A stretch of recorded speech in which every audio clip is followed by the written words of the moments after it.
подвалда тренировка кылганыбызда жетишип келет эле. Агаларын суукка карабай, кичинекей тон кийип келе берчү. Шарты жок болсо да ошо өзүм үчүн үйрөнүп жүрдүм биринчи. Жыл өткөн сайын кызыгуу өтө эле өрчүп кетти да. Санда менен кикбоксингге тренировка кылгандардын баары тааныйт. Бекболот деп 26 килограммдан баштаган, азыр 60 килограммда ойноп атат. Спортко кызыкчумун өзү кичинекей жашыман эле.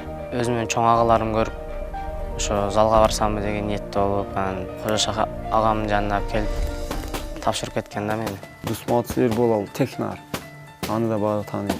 Кикбоксчулар өзүндө жүргөндө экөө бир эле келген. Ошо армияга барып, ал жакта служба өтүп, андан келип тренировка кылып кайра. Ошо спорт менен кетип, бир Кыргызстан атын чыгарып, Кыргызстан спорт жактан желегин желбиретип, мындай кедей адамдарга жардам бергим келет.